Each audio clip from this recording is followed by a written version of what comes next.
to the DrVtach Show. This podcast is a long-form conversation hosted by DrVtach with the top guests in the world of esports. All from owners, pros, semi-pros, former pros, and content creators of many games. So sit back, relax, and enjoy the show.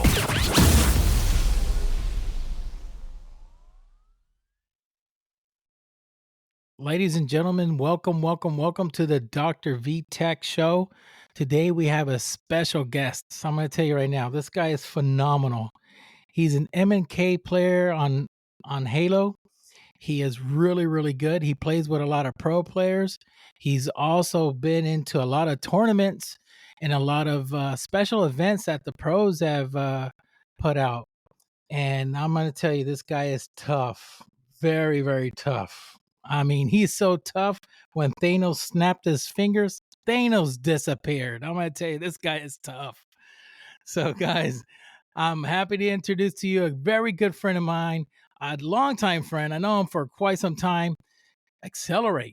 XLR8, how you doing, man? Yeah, I'm doing fantastic. So, yeah, I've been in Halo for a while, but when Halo came to PC, I decided to make the switch to Mnk and sort of, pave my own ground and learn how to play it specifically for that game because it really doesn't function much like any other game on the market. And it's been quite the journey, working my way back up, relearning the mouse and keyboard versus controller, and kind of helping others on that journey as well for a franchise that, even though it's been around for what's it, like 20 years now, 21 years, it's been around forever, is now just recently in support of Mnk.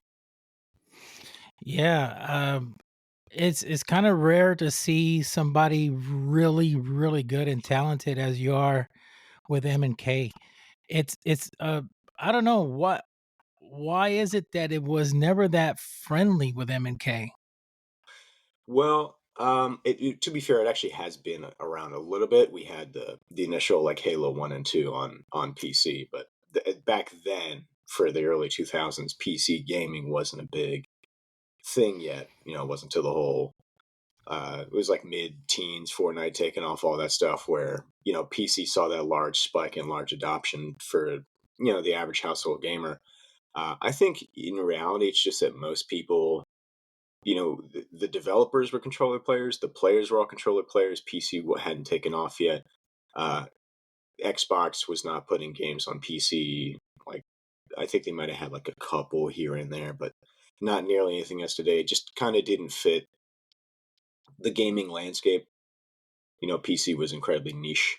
Everyone had consoles back then. Everyone was either PlayStation or Xbox. There was no reason to even put it on PC from a business standpoint. Yeah. I noticed that because Halo came out.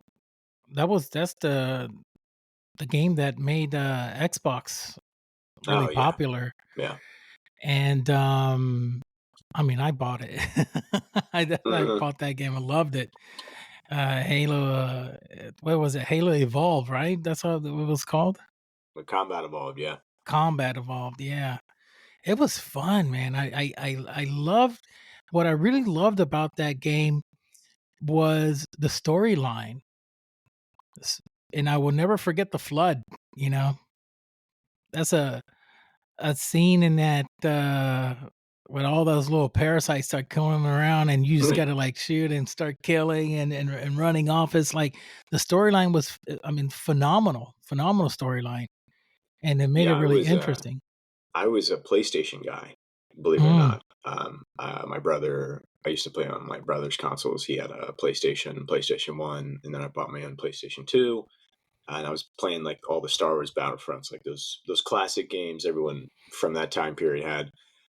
And then I got to experience Halo by going over to a friend's house, and like at the time I was like, okay, my PlayStation 2 is starting to go. I'm going to get a PlayStation 3. I think at the time, online play was free. Everything just made sense. Like, I've had it up until this point. Let's get the next one. And it was literally just that game alone where I was like, I've heard about Xbox, and I really like this game. Like, I might switch to the other side. And I did it. I ended up switching, and my life has been insanity and lucky since then. So Halo is definitely it for me. Now, how come you never? I mean, you're really, really, really good. I seen you play. I mean, you're phenomenal. How come you never gone into the pro scene? So originally, I was slated to. My mechanical skills were developing like incredibly fast. I'm still only on like my fourth year of Mnk. Like it's not like compared to a lot of the veterans in the scene who've been playing for 7, 9, 10 years. I'm still relatively new.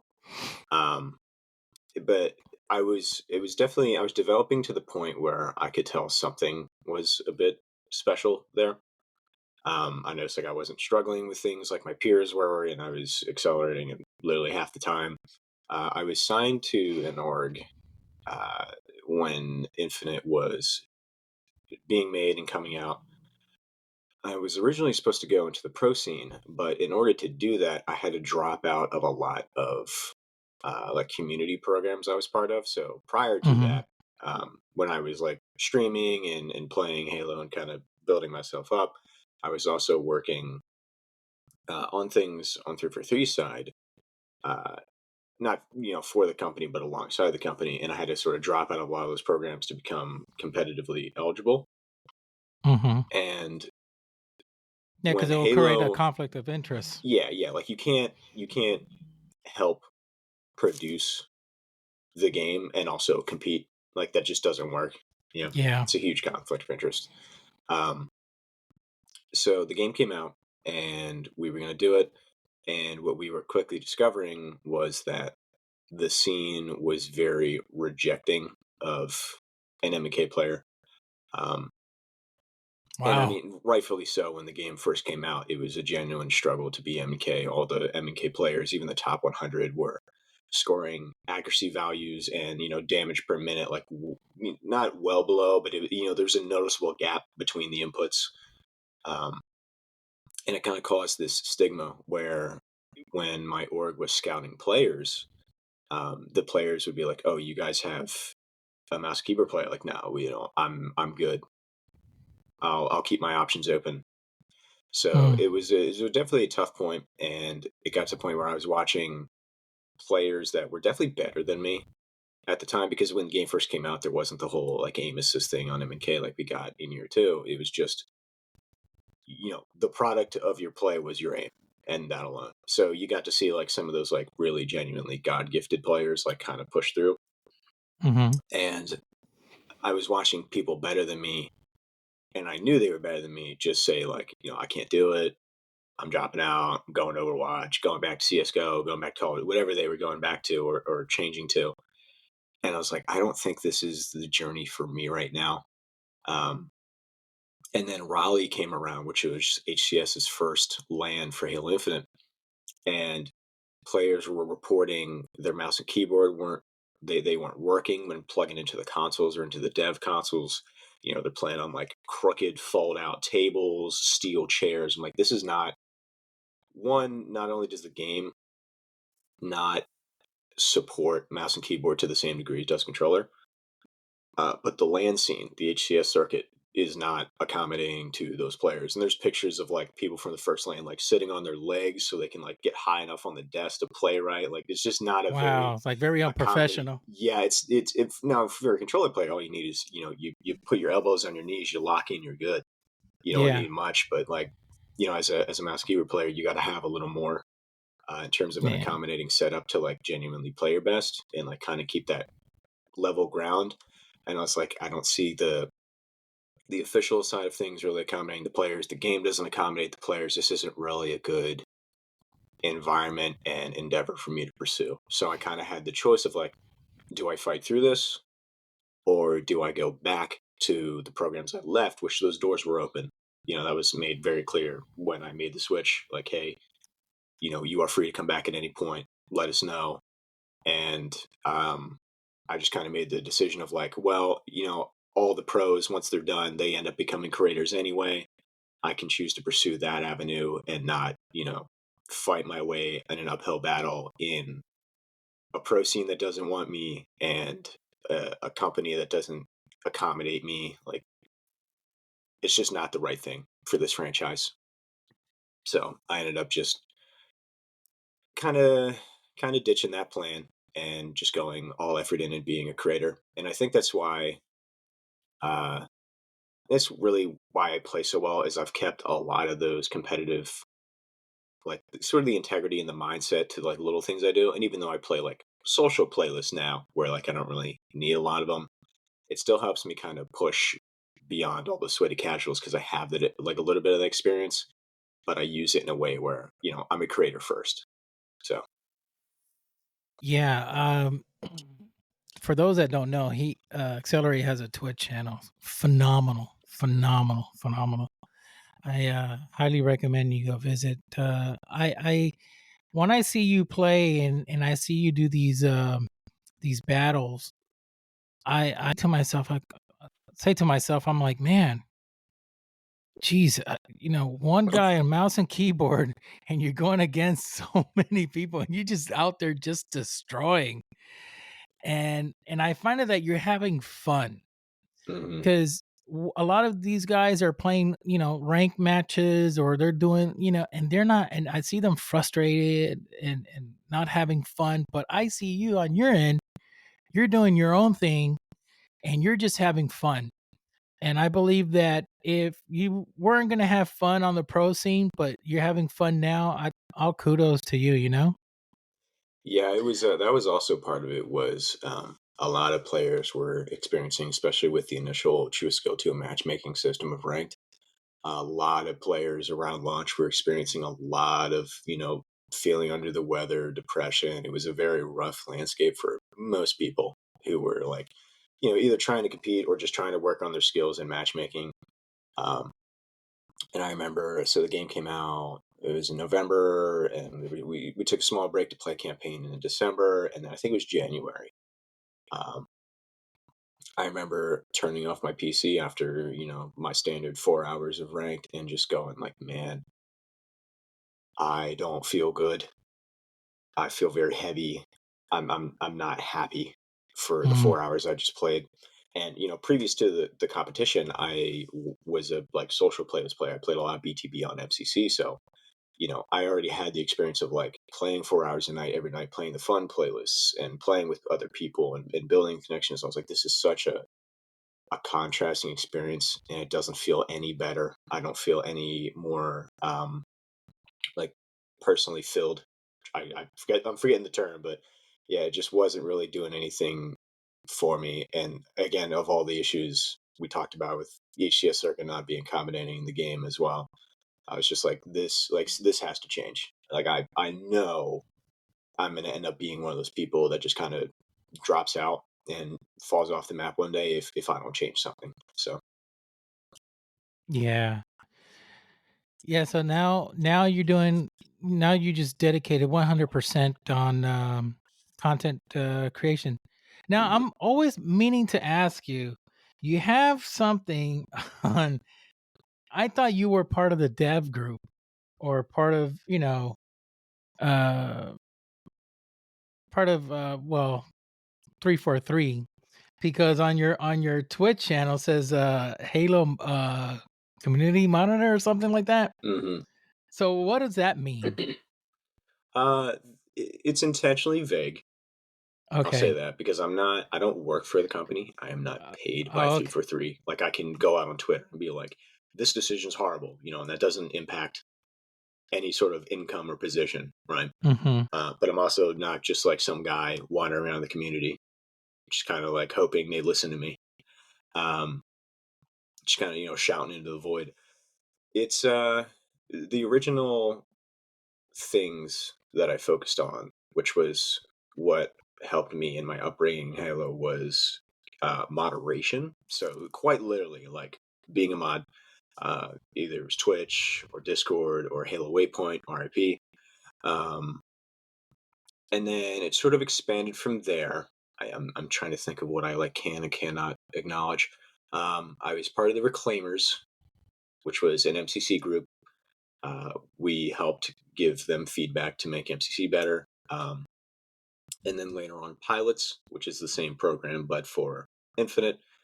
What I do in those can't really explain, but that's basically, we're there to help them with, really good feedback, and we detail it and all that good stuff. And there's a couple other programs that are not public that I cannot acknowledge, but Mhm. realistically, if I could sum it up in one sentence, I'm a good, trusted friend of the company because Okay. we have a mutual love of Halo that goes beyond things like clout or income. Yeah. Yeah, I noticed that, a lot of these guys kinda, like, look up to you. They also, admire your opinion. I also notice you don't trash the org or anything, the company or whatever, and Mhm. bash it down. I always tell these guys, no matter what game, if you're into Halo, Rainbow, or you're into Counter Strike, don't trash it real hard because the devs are out there, and if you want to be anything part of that company, you got to gain their trust and their respect. And then I see that you always positive. There's things that you don't agree, then you just don't agree, but you always talk positive and you always think forward.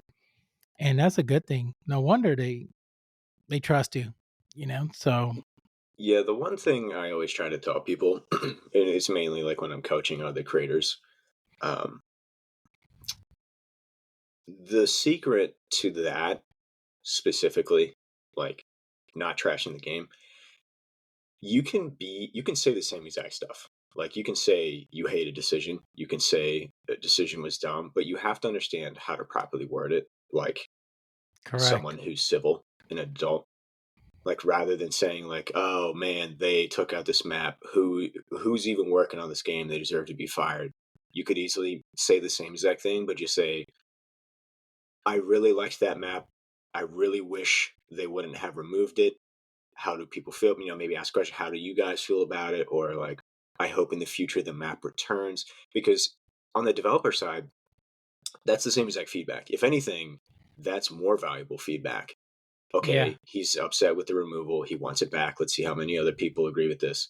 The guy who's just angrily tweeting into the void, hoping, people get fired or is calling people dumb, that's not valuable feedback at all.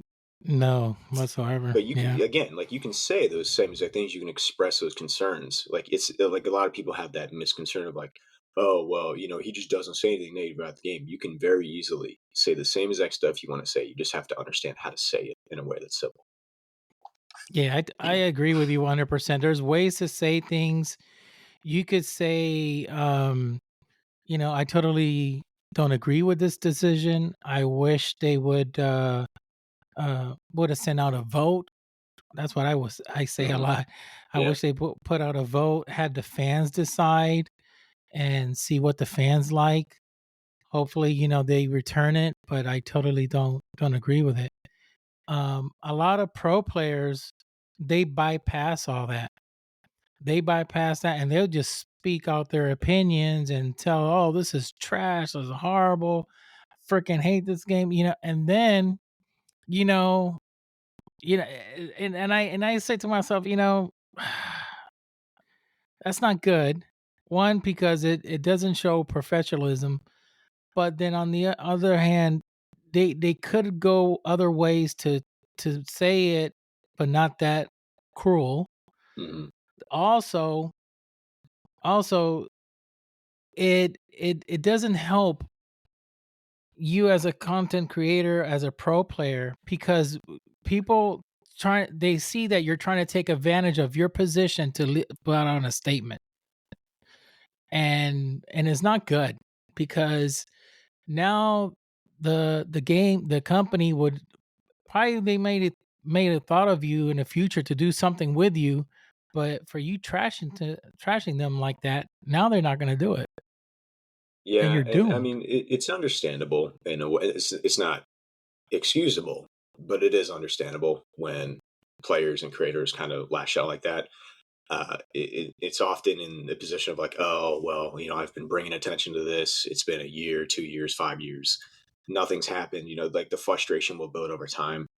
Um, I think a lot of creators and professionals just need to invest in ways to vent that, or just understand that maybe like one of the big things for me is understand what topics are not worth acknowledging. So like for me as an Mnk player, uh, I believe personally that mouse keyboard has kind of been neglected a little bit in Halo. We haven't really had much tuning to it. Hasn't been an update in a very long time on it.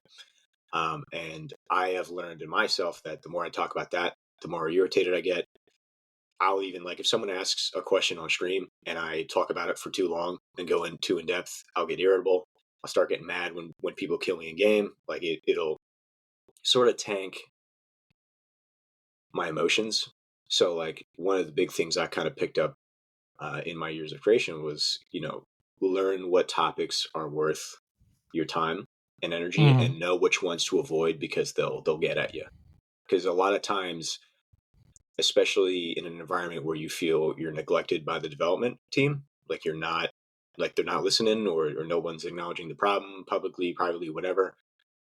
Sometimes the best way to maintain your cool is to avoid it, which in real life that's like a terrible thing to do, but in the world of gaming creation, sometimes it's best to just take the ignorance is bliss route. And that was like one of the biggest things picking up as a creator for me. Yeah, I to be really honest, it's biting your tongue. Hmm. you know, Yep. learn to bite your tongue. Learn to just talk to yourself or just take out your anger off offline. Don't tweet about it. I mean, to be really honest, I had to do that so much. And before getting picked up by Wildcard, I come to find out they were checking on me. Hmm. And then I didn't know, one of the guys in the org, they go, "Oh yeah, we know about you. I asked around about you." I'm like, "Oh gosh." I'm like, "Really?" Checking He the goes, references. Yeah. "Yeah, I'm checking you out." All I heard was good things. I was like, "Oh, good." So I could imagine, I mean, I'm sure, they checked my Twitter account or X, what you call it now, and they must have scrolled and look all the stuff that I said or said anything towards um you know, Rainbow Six Siege, which I'm mainly on now, and they must see, what are the things I've been saying, because they look at all that stuff. They trust me, they Oh look yeah. at everything, and everything went with flying colors, and they were like, "Hey, how you like to be part of the org?" I'm like, "Phenomenal, Mhm. let's do Yeah. this." Congrats, by the way. Oh, thank you, man, thank you. So it's fun. There are some things like I don't agree. Uh, with like anything, you go, you get a job and you have this job and you like it, but there's some things you don't like. You Mhm. probably don't like the hours that put you, for your lunch break. You want to change it. Or if you get 30 minutes and you feel like you deserve an hour.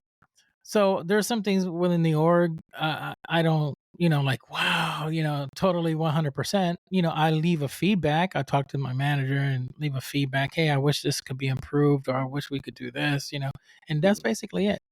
I won't trash talk them, and nor I will put that out on Twitter Just and give them stuff the like that. feedback. Yeah. Because I wanna progress, because you have to lead at an example. Because if you're a very toxic person and you're don't lead as an example or leave a good rapport, a positive note with the organization you're in, these owners, they know each other. A lot of these guys don't know. The owners know each other throughout the industry. Mhm. They all are majority, they're all friends, and they all talk. And one of them will say, "Hey, you got that player that just left your team. How is he? He's a good player, but he's very toxic." "Oh, don't worry, I don't want him." They don't care if you're freaking renegade or you're freaking uh top, uh Yep. yeah, number 1 top 5 player, they don't care. They won't pick you up.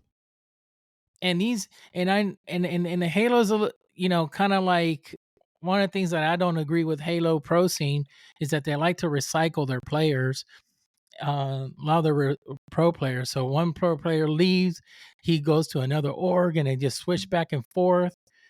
And a lot of these new players that are out there, they're dying to come in, and they're really good or just as good as them. They don't get the opportunity because it's friends recruiting friends. I kind of like that was a whole topic I had with Persecute when he was on the podcast.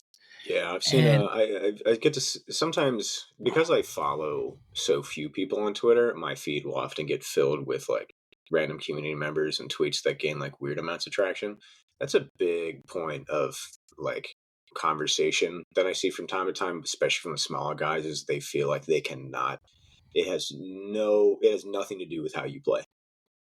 It feels like more of a battle of who you know, which was a big yeah, thing that I think you know what the sauna is. There's like a sort of like a pro-am / professional Discord where they would all get together, play like Money and stuff like that. A big reason that kind of fell out was it quickly became a like, can I get into this group? Can I play with these guys? And it sort of became like a popularity contest more than like a how's he playing Halo. correct. Yeah, it's it's a big issue, and that's one of the things that I seen in Halo. That's why I'm gonna be really honest. I drifted away from Halo because what I saw a lot going through in the pro scene. And when I start seeing the players being recycled, meaning that player just left that team and that he's been a pro for like 8 years, 9 years, he's getting older, and then they then he goes to another org, from another org to another org. I'm like, my goodness. And then I saw, for an example, Persecute, that he should have been picked up a long time ago, should have been in the pro scene a long time ago, never had the opportunity. You got Article back in the days when he was in his prime, should have been picked up a long time ago. And it's all like a very weird thing, and I kind of wish, and I'll tell you this about it, the same thing I told Chris Persecute. I wish there's a league like they do in Rainbow. Rainbow has a basically what's called a Challenger League, which is Oh no yeah, yeah. more. Okay, that is basically like saying college football. Mm-hmm. You're in that college football. There in that college football, there's their teams. If you do good at the end, guess what? There's drafts. So you're gonna get picked up by a pro team. That's how it is in Rainbow. You're good within that section, that what we call tier 2. Then you go to tier 1, which is the pros. So they have their own, competitions and etc. How That's how basically it goes. So, but in Halo, you don't. Halo, you got to go to lands. You got to go with your friends or whoever you're playing with. It does not do good, doesn't go up, rank up, then you're basically doomed. Yeah, Because you're either in or you're out. yeah, There's no contenders. There's no challengers. Yeah. it's exactly. But on the other thing, they don't judge you by your performance alone. I see a lot of times they judge you by your team. Oh, well, you guys lost. Okay, but I had a positive KD and I did freaking phenomenal. I Yeah. carried the guys. They don't care. Oh, well, you didn't make it a top 5. I know. My players are not the same. So they kind of don't care about that. They're just gonna go ahead and dismiss you because of that, and then not go by your individual performance. Yeah, It's there's a little it's bit of validity in that, just with like in Halo specifically, because there's always the argument of like you can be the most mechanically gifted player if you don't know how to play with 3 other people. Like, you don't know, like, 'cause your setup and your team play will easily win 9 out of 10 times over mechanics. So there's always the argument of like, well, even if you are a great player, if you can't sort of push cohesion with your teammates and really work together, like, there is some argument to that. But what we see in the Halo scene a lot of times is too much of a reliance on like, what's his personality? Does he know these people? And what's his placings? And nothing to do with like how he or she is playing. Yeah. Yeah, and yeah, it's exactly. And then who do you know? Who you're friends with? Yep. And then and it's very hard for these guys to vouch because I asked quite a few of these pros, don't mention names, said, "Would you vouch for Persecute?" Oh no, he still had lots to learn. I'm like, listen, dude. He plays better than you. He's better than you. I'm willing to vouch that. And unfortunately, there's not like a 1v1 because the 1v1s don't kind of like justify, but still, it's like it's just it came to a point for me that I was like, okay, I'm done with this. I'm frustrated. I'm out. I'm out. I'm out. I'm out. I don't like it. And excuse me. Once I saw that happening, I'm like, I'm done. I don't want to be that much involved no more. I'll stay. I'll you know hang out with my friends or play with them if I can, and just get that headache out of the way.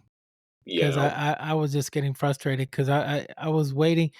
I was like, these guys should have been picked up. Why is an article being picked up? Why didn't you know? Uh, I remember when that time when article was playing with Remy and you were playing with Oh yeah, the Space Station 2v2. Yeah. Space Station. I was with Tommy, I was with Lucid. You were with Lucid. Lucid was the number one, and I saw how article performed. He outperformed Remy. Yeah, I remember I text so I was Ubernick was he's part of Space Station. He helped organize that and make the teams and all that. And he tried to make it pretty fair. So like, I got the best guy because I was on Mnk, because at the time it was like a significantly weaker input. We didn't have aim assist yet, so the logic was like, well, the worst guy in the tournament, give him the pro. I think he kind of missed a little bit because the controller players, like the other creators, were like, some of them were like platinums. So I think a Mm-hmm. little bit of misjudge there. But I texted him after. I was like, dude, that Ramy article combo, that wasn't a pro and a creator. That was two pros. And he goes, yeah, I think I messed up with that one. Like, Article is a very good player. He's playing his heart out, probably just as well as his pro pairing was playing. Yeah. Oh, I saw the content. I saw everything. He outperformed. He played better than Remy, and most and a lot of the occasion. And Yeah, not to discredit Remy. Remy did good, but I saw how Article did, and even how Article performed against Lucid. I was like, wait 1 second. He just dismantled him a bunch of times.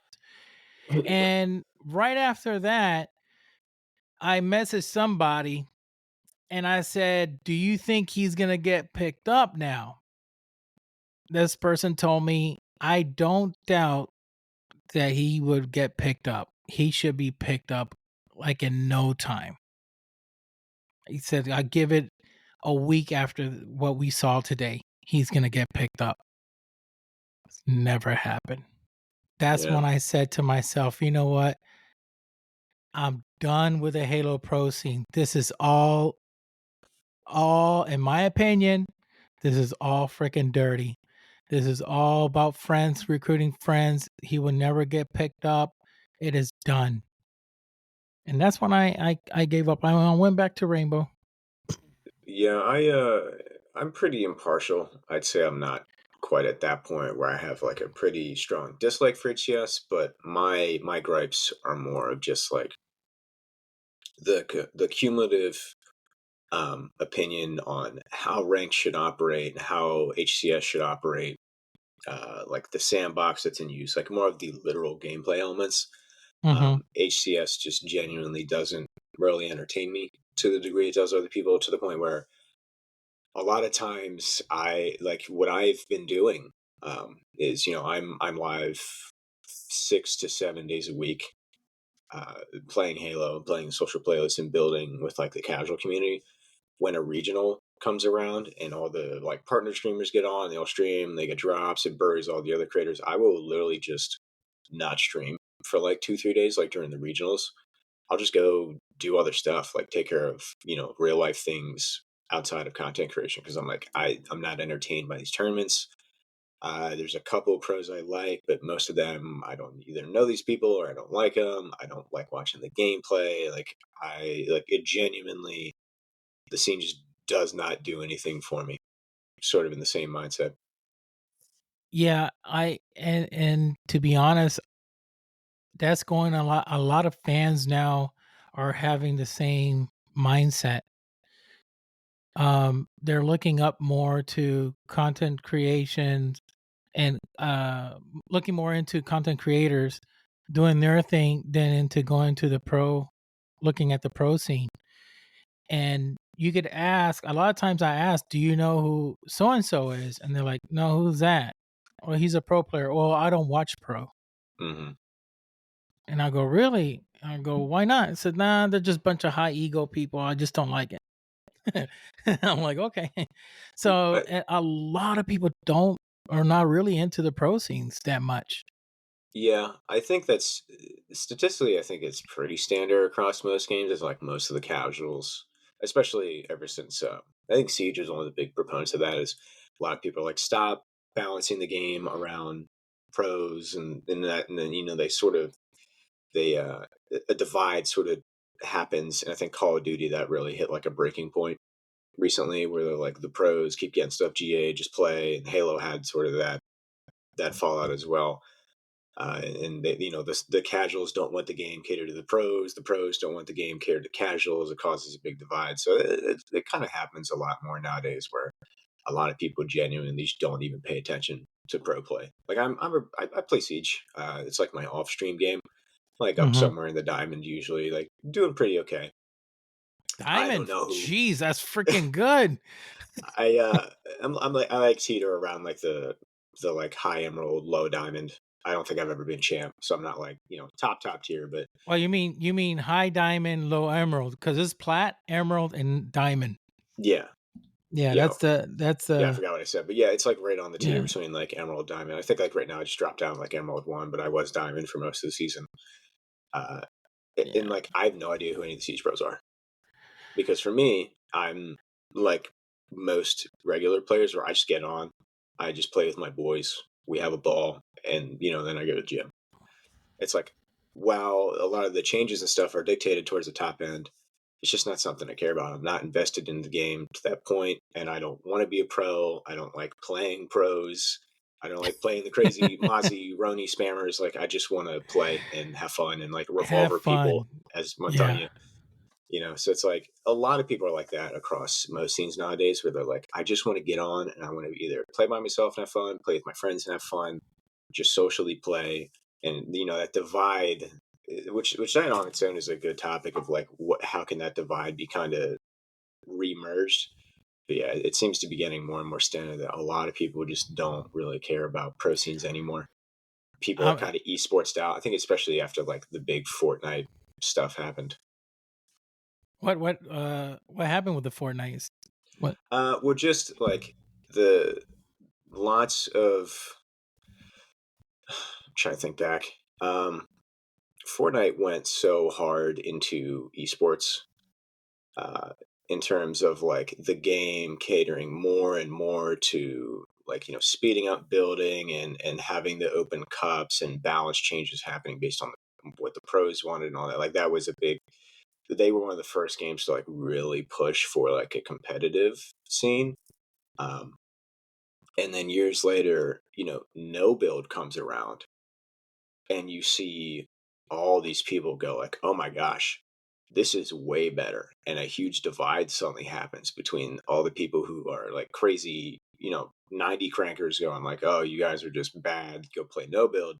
And all the no build people going like, well, this is way better. You stay in your little sweaty mode. I'm going to play over here where it's like, a little more low down, a little more fun. And then it continues to sort of spiral. Because around that same time, or sometime before that, depending on what game, like Halo, I think it was a little before that, Halo 5, people were like, man, I don't like this Halo being an esporty developed game. Every gun's hit scan. There's all the team skins and HCS sets, and like all the maps are getting changed based on what the pros want. I just want to play like a good campaign and a good multiplayer. And it's sort of like the industry over like a 3 to 5 year stretch. That just happened repeatedly. All Siege players are like, why are you reworking this gadget? It was great. And, the feedback they give in a dev blog is like, well, at the Pro League, it sucked. Like a big one was like Tachanka, and how all the casuals loved to like sit on the turret for the meme. And the devs are like, well, yeah, but past like platinum, not even. Be like high gold, it doesn't work. Just little changes where like in that, like for that specific example, like that made sense. You gotta have the ops usable for everybody at all skill levels, but it's like just that happening industry wide just caused a big divide more and more, which again just looks back into like a lot of people just don't care. They don't want to care. They want their game to be fun for their skill level, and they don't like when things are changed for people that are better than them. Not as a way to talk down on them, but yeah. Yeah. It's true. I mean, right now, they did some changes that I did not agree. I was very upset. I voiced my opinion to Ubisoft, and I said, listen, there's two things you did I don't agree with whatsoever, and I am not gonna be streaming this game no more. I haven't streamed the game in a long time. And I do play it once in a while here and there, but don't stream it. I haven't streamed because I've been dedicated more into podcasting and moderating for a lot of these pro players. So I I decided because they went ahead and they eliminated unranked. That's called like standard now. I was playing a little bit of that last night. I'm gonna tell you right now, it has me and a whole bunch of people upset about it because Rainbow is suffering a lot with cheaters, and these people are wall hacking and cheating and etc. Well, cheaters don't go and play unranked, or they don't like to be playing casual or anything like that, because their goal is to get the champ charm, make sure they make champ. For those that don't know, because I'm sure a lot of people are listening are from the Halo Halo field, champ is like Onyx, and that's the highest rank you could get. I'd say even probably higher. Yeah. Yeah. Champ is probably equivalent to the champ we used to have, like top dogs. Yeah, it's the top. So the community, a lot of them liked unranked because you basically playing ranked, but if you're going against a cheater, you won't worry because if you lose, it won't affect you. It won't affect your rank. You won't drop down. Or if you're placed with somebody that is not up to your same skill level, if you lose, don't worry about it. You won't drop. If you win, you take the win, take the W, enjoy, have a good time, and keep on playing. And unranked was the same thing. You could pick and ban maps. You could pick and ban operators, and just go on like if it was a rank match. But there's no nothing's gonna jeopardize you. Exactly. Which, by the way, I wish that Halo had some pick and ban maps and power weapons, but that's that's another thing. I never thought about that in a Halo context, like having a voting of like, is it skewer, is it rockets, is it snipe? Yeah. Oh, let's take. I'll be the first person to eliminate the darn sword. I would be the let's ban the sword, because on the Halo side, the guys, the pro players would have to go into a gentleman's agreement. Mhm. And that gentleman agreement, it's like, okay, we won't use this. What was that gun that it was so overpowered that finally it was 343 say, okay, we're gonna take it out. I forgot Is the this in name. Infinite or in Halo 5? In Infinite, it was the one that it's like a whole bunch of barrels, like boop, it's like a mini shotgun. I forgot what it The is. Mangler? I think it was the Mangler. It was a problem because one shot plus a melee, so it basically made it like a close quarters shotgun. But it was supposed to be like a Correct. 3-shot CE Boom. Magnum archetype. Yeah. And so a lot of these pros, when they either scrim each other or when they're in tournaments, they will do the gentleman's agreement. Okay, we will not use this weapon. We won't use it. So they come to it's called what they call the gentleman's agreement. Now, why cannot they just make pick and ban power weapons then and make it a lot easier? Take a vote like they do in Rainbow. We'll vote this map out. We'll vote this map. We'll play one of your best map. You play one of our best maps. Make it fair and square. And then they don't have that for Halo, and then they'll Yeah, I do don't know that. if I would want it to be like a pick your weapon system. If it's like, do we do rocks, do we do snipe, or if it's like the worst of these three. I feel On like the in power Halo, weapons. yeah, I feel like in Halo it'd probably be better to do like a pick system because if you have like if it's like okay, what weapons do you want on the map and it's snipe, rocks, sword, everyone's just going to ban the sword because they either want rockets or snipe. So it'd be like I think the more competitive option would be like okay, is rockets catering to us and we pick that, or is it snipe and we pick that, and they sort of take the pick on it and empower what speaks to them the best rather than being like, well, what's the worst of these three? Because in Halo, with how unique the sandbox is, it's not like Siege where there's 30 ops and there's a lot of redundancy. There's at least in Infinite, that has been different in past games. With Infinite, there's very little redundancy. Mm, yeah. Now you say you play Rainbow Mm-hmm. as well. I should hook you up with one of my friends that he's a professional skateboarder. I'm gonna try to bring him on the show one of these days. I'll hook you up with him. He plays really, really good. Casual player, has fun, and I'll hook you up with him. He's a really, really nice guy. Yeah, I've been playing Siege since my console days. I played that back in my senior year of high school. I think it was Black Ice was the season I came into it. I think I watched beta gameplay back then, but I didn't actually play it.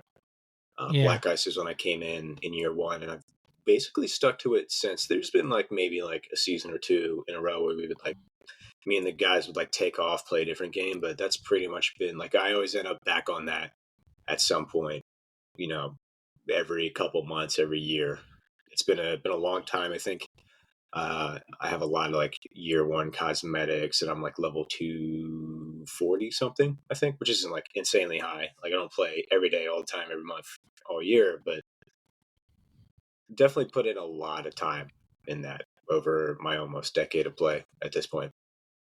Yeah, I'm basically the same, almost getting into the 300s because I stopped playing for some time when Infinite came out, and also when I made the switch to PC from console. I was on the Xbox and I went to PC.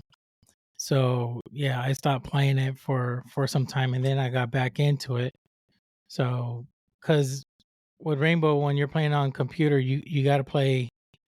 It's recommended mouse and keyboard. If you use Yeah, controller, you pretty you much have to once you hit a certain yeah, point. Yeah, yeah. I mean, yeah, you could play controller on console, fine, but if you're gonna go in against Mnk players, you really gotta be really good and have experience. I still use controller on PC. It's because I've been so many years, and I'm in my 40s, so I I tried to change, and it's completely like horrible for me. Yeah. So I had to change my game style, figure out I had obligated. I'm going to be a support player. I can't be, an entry, and all this stuff. I gotta, or a flex. I'm I'm gonna have to on Rainbow. I have to be support. It's, be an entry on controller. It's gonna be, you're gonna die really quick. You're not gonna Yeah, go I nowhere. first I struggled very strongly when I first came to PC, because that was the first game. Like, having put so much time in, when I first came to mouse and keyboard, I was like, I'm gonna play Siege. Like, this is gonna be awesome, and just Hmm. struggled immensely. Like, mechanically, you have to have fine motor skills developed to play that game Yeah. at like a certain point, like past a certain skill level, and I was genuinely struggling. It wasn't until I went and played a lot of Overwatch and Halo and other games to develop like both macro and micro aiming skills on mouse and keyboard, where I was actually able to come back to Siege and then genuinely enjoy to its fullest with a mouse and keyboard. It was a big mistake for me to like try to jump into that game right out the Mm. gate on PC, first mouse and keyboard ever, and like just kind of dropped the ball on all fronts. I couldn't even like vault over doorways. Like, I didn't have the skills yet. I just had the excitement. But yeah, it was definitely a learning experience. If some games are not great to learn mouse keyboard on, to develop your skills on, and I think Siege is one of those. It's great for developing like the finer skills once you're already there, but when you're just coming over, the hurdle there is pretty insane to try and change inputs on the PC. Yeah. There's some people I asked that question. I had the not too long ago, the coach of the Oxygen, and he was explaining when he had a transition from console to PC. The way he learned mouse and keyboard was with Rainbow, and I was like, really, why? And he says because Rainbow is a little bit more slower than for him to go into Overwatch or Counter Strike. It's a much faster paced games, and since it was a lot more slower, because you got to camp. You could camp, and you don't get Hmm. you don't get well, burned for it. Uh, but he said he found it much easier than to try to learn it playing Call of Duty or Overwatch Hmm. or games like that are really fast paced. So I kind of saw that point, but I myself, I'm like you, trying it on Rainbow mouse and keyboard. It was remotely like r- impossible for me. It was really really hard. Now that you do Halo mouse and keyboard on Halo, that's also a fast paced game, and you playing now Rainbow for you. I assume now it's a lot easier. Oh yeah. The So the It's funny because I will often argue the complete opposite of what the gentleman you're telling me about, like he likes it slower. yeah, When a lot of people come into my stream when I'm playing Halo and they're like, "Hey, any tips for learning MK? Like, I'm just starting out." I'm like, "Dude, go play like Overwatch, go play Halo, go play a lot of these other games." Honestly, even Halo's kind of like in the middle of the road. I honestly don't correct. like strongly recommend it for developing. Overwatch is the big one. Um, I always say like stay away from things like Siege, stay away from things like Apex, Fortnite, any kind of battle Mhm. royales, because all when you're trying to develop, downtime is wasted time. Because it's if in Siege, you might sit there for 2.5 minutes anchoring an objective, securing a sightline, holding a pixel peak. The Correct. actual like test of your skills is that small 250 to 450 millisecond engagement versus Yeah, that it's so true. attacker versus that defender. Like, that's it. That half Yeah. second is the only time you're going to learn if what you're doing is right, or if you're going to like get the feedback and execute on it. Meanwhile, if you go to again, use Overwatch as the example because that's a pretty expansive game in terms of the type of engagement you can get. You're constantly for minutes on end in fights, like because of the healers, because of the tanks. Like, fights can sustain themselves for several minutes at a time. Usually they're only like 15 to 30 seconds. That's Mhm. still multiple double-digit times the length of a fight in Siege, of a fight in PUBG, of maybe Apex, but like that. You don't want to waste time. You want to spend as much time as you can fighting people, tracking people, flicking to people. Because if you're doing that at a rate that's significantly slower, you're going to develop significantly slower. And I experienced that myself. I came to Siege, came to PC. I spent like 3 to 6 months playing that game and developed basically nothing. I was like a silver player, and I think I might have gotten to like low gold. Like I was genuinely struggling. No offense to the golds out there. But I went to Overwatch because my friend's like, yo, guys, come play this. I was like, guys, I don't play Overwatch. I don't like that game. Like, I never actually played it. I just saw like the cringe stuff on social media about it. And I went from a silver up to like a platinum. Like, I jumped a significant chunk in like 3 months. Just learning, like, Wow. okay, slow my aim down, speed it up. How do I use a hit scan? How do I use, how do I track with projectiles? How do I maintain target with the tanks? How do I, execute with efficiency on the DPS if I'm hitting a flank or something like that? And just constantly, for minutes on end, hours on end, just developing, versus Siege, where it was, all right, 2 minutes of downtime, half-second fight. 2 minutes of downtime, half-second fight.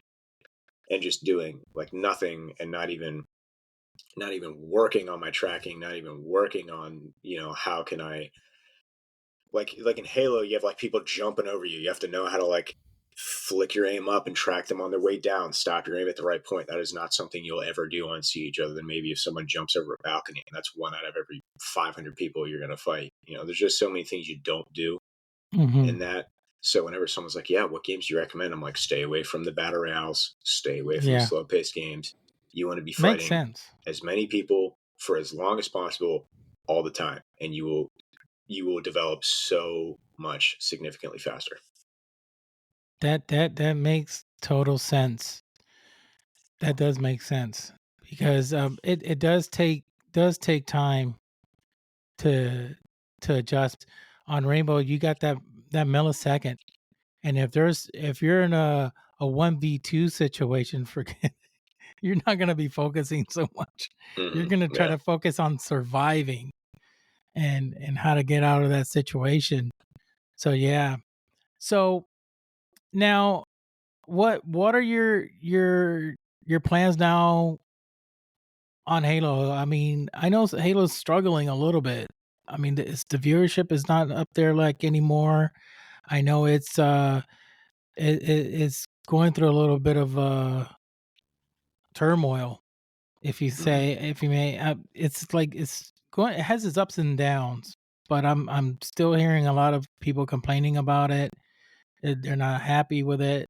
So you still gonna be 100% streaming it, and are you thinking about also streaming other games? So for me, I've always, as a creator, I've never been a fan of variety streaming. I've always liked to be hyper involved in one community with one set of, not one set of opinions, but like one community worth of opinions, and just prioritizing one thing, being known as like a specific Halo streamer, not just a generic streamer. And it served me very, very well up until this point. So I don't think I'll ever probably stream other games, even if I'd like to. I also have very, very strongly set boundaries. I have games I play on stream that I do not play off stream, and I have games I play off stream that I do not play on stream. And that sort of avoids the gray area, sort of blurred lines that trouble a lot of creators. You'll see a lot of people creatively, they're just like, man, I can't play games for fun anymore. Or like the problem is, like, say, like me as a Halo streamer, you'll have these streamers that play Halo offline, like, man, I can't play Halo offline, it's not fun anymore. How you avoid a lot of those problems is just by setting those boundaries. You have your fun games, and you have your work games, quote unquote work. You have your stream games, and by separating them, you'll have a much better mindset. So again, mainly just Halo. Not really. I don't really want to ruin my off-stream games by streaming them. But in terms of like my journey on Halo and where I'm going to go with that, they've talked already about something new coming. Anyone that has critical thinking skills, can put together that it's a new game. it's clear by the change of pacing in like wordage and verbiage by developers that Infinite is in what's called sustain. So there's like a core dedicated team. They're going to keep making content for it. All sort of like the principal engineers and people who are like leading charges on dev teams are probably working on the new game. So my sort of my goal right now is just to maintain like a slow core growth, connect with the dedicated fans we have now, and just be ready for when the next game comes out. Next year, 2 years from now, 4 or 5 years from now, whenever that is, and just be ready for that by continuing to maintain and polish, maybe even improve the skills I have now, experiment with different hardware, that kind of thing. Grow my socials, grow my channel, just keep working until it's game day, whenever that may be on the next one. I know you will put out good feedback, whatever comes out. If it's something new, I hope they listen to you. If they allow you to do some alpha testings, and stuff like that, and I'm sure they'll take your word by heart because you know this game in and out very much. I mean, that's all you do. You play Halo and you're really good at it. So I hope they put you in the midst of the bunch that test a game out, or whatever thing they have to test. They should have you involved because I mean you're very well knowledgeable of the game. Yeah, we'll have to see. And I mean that's kind of part of why like I only do Halo is being hyper specialized has those benefits. If I was streaming 5, 6 different games, that's not something I'd probably be able to do. Is to genuinely break down the engine and comments from developers and what they probably mean past like technical or corporate jargon and all those little things that like only come with being a creator specialized in one game Yeah. versus being surface level with like 4 or 5 games. Yeah, it creates an imbalance because a lot of guys that I see that stream, and let's say for an example they get like 100, 200 viewers, 300 viewers, 500 viewers, or whatever they get, and as soon as they switch games, you see that viewership drop down to like 20, Mhm. and you're like, whoa, what happened to everybody here? Oh, they decided to play, they're playing this other game.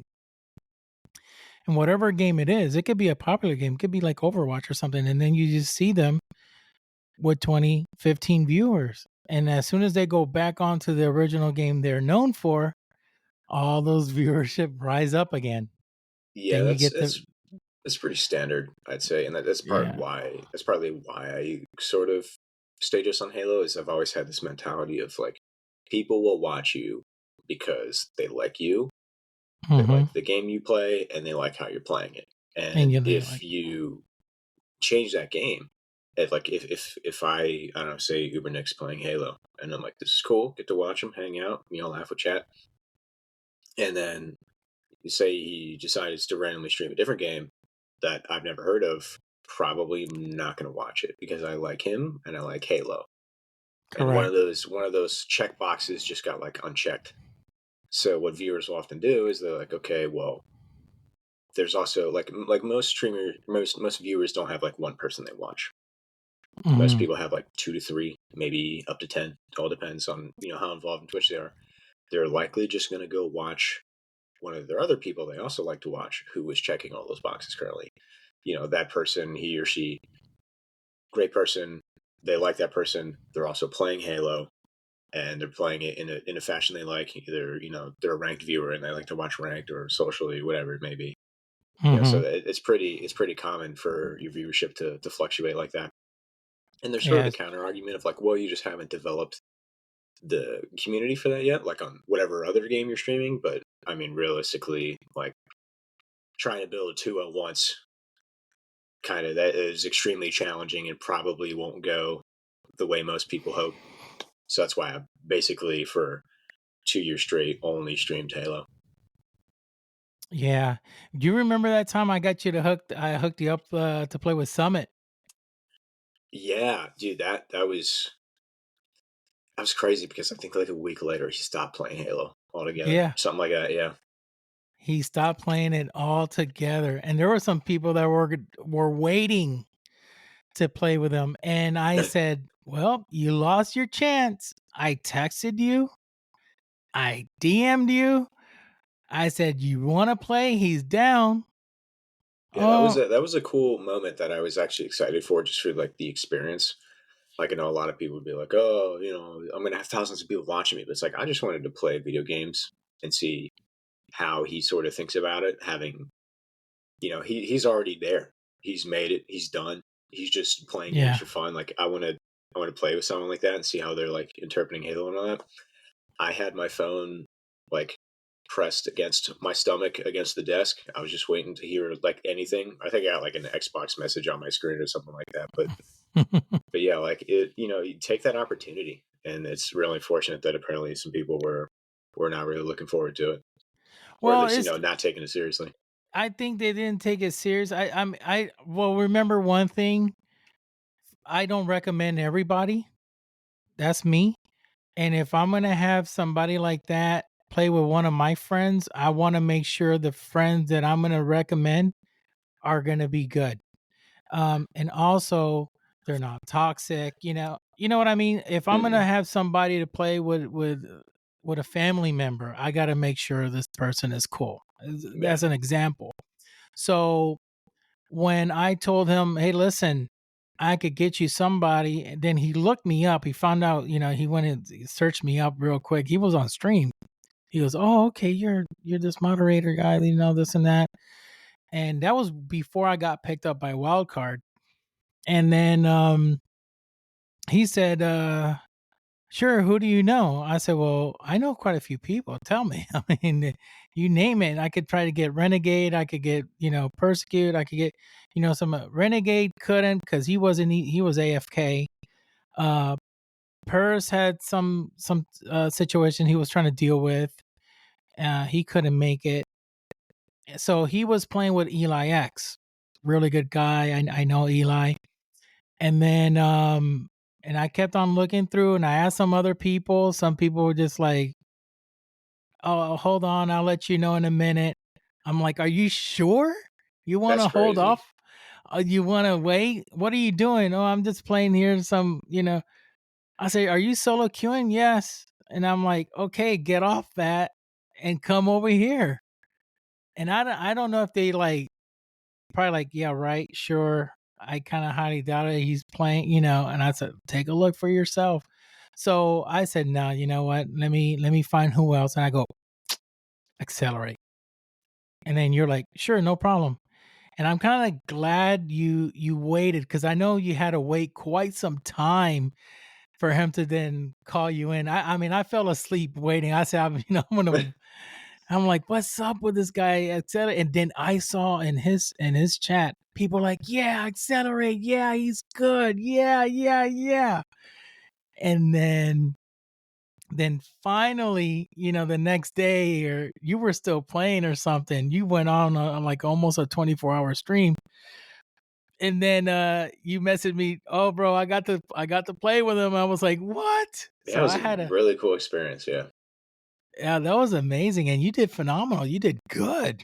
You were, basically helping him out, carrying him out, I so remember when we first started playing that night.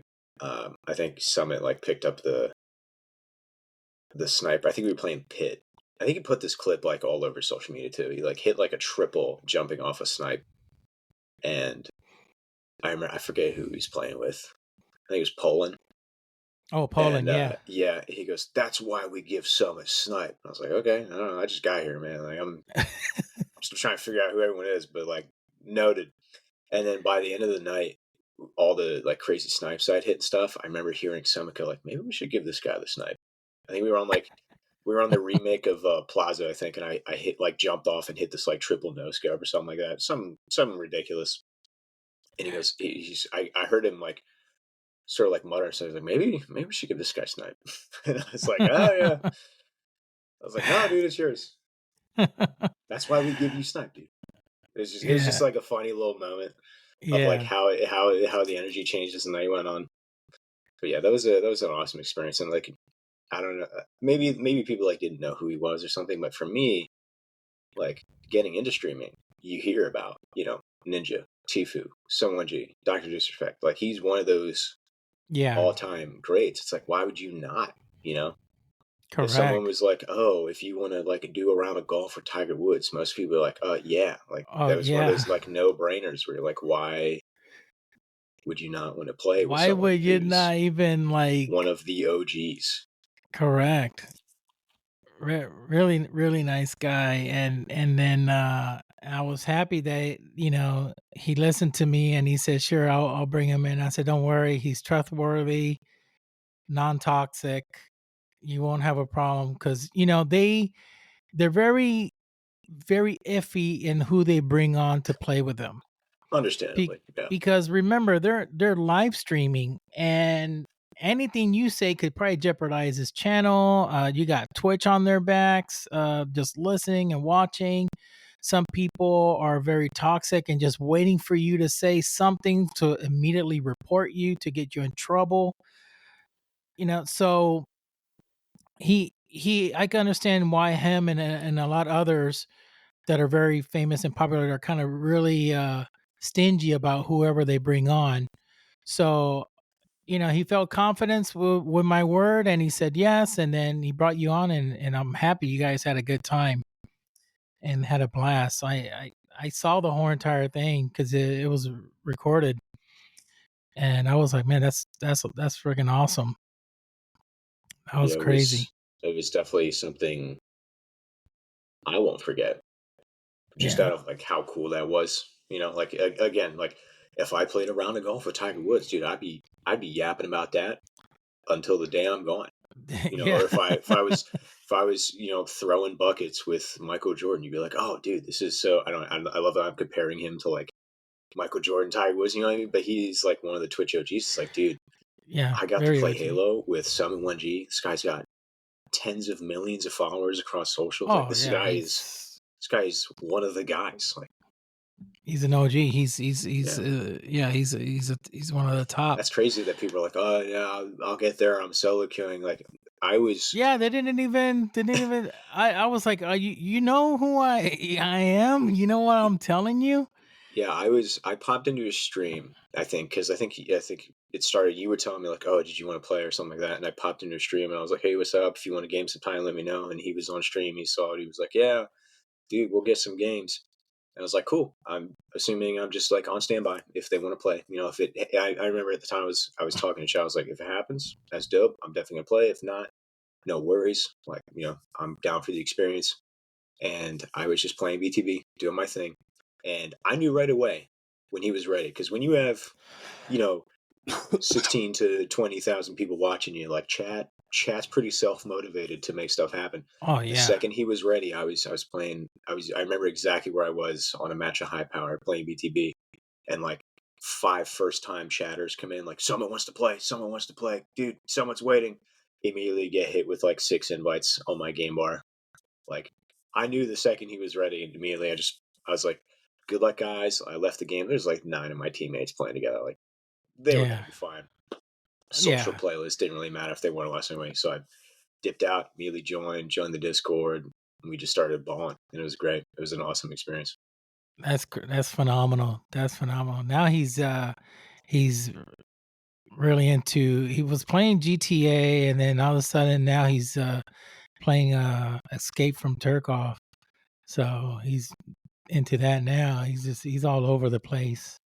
But he's the type of guy, type of streamer that whatever game he plays, he's booming. Hmm. It's very rare that he doesn't lose much of his audience. It's really very rare, to be honest. And I see the consistency of him always getting his 18 to 20,000 viewers all the time when he's on, no matter what game he plays. Yeah, I Now think there's that kind of blew him up a bit back, didn't it? Because I think if I might be misremembering this because I'm not like super involved in the Someone G lore, but during I think it was during Fortnite.